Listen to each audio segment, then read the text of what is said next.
គុំអ្នកនៅទីនេះទូគុំនឹងអំណ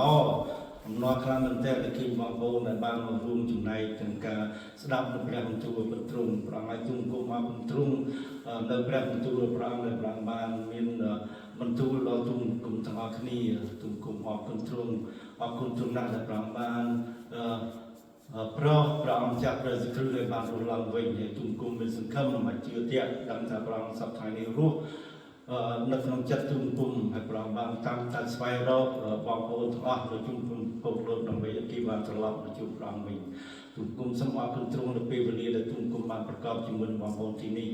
ទូគុំអរគុណទ្រង់ណាស់ហើយសូមព្រះអង្គបានប្រទាននៅឧបហានេះអរគុណព្រះអង្គដែលបានប្រទានដើម្បីឲ្យទូគុំបានរួមចំណែកឧបហាជាមួយនឹងបងប្អូនទូគុំសូមព្រះអង្គបានចំណែកកម្លាំងកាយមកទូគុំហើយព្រលឹងវិញ្ញាណផងដែរទូគុំសូមអធិដ្ឋានអរការជលីក្នុងព្រះអង្គចាស់ព្រះយេស៊ូវគ្រីស្ទអាមែន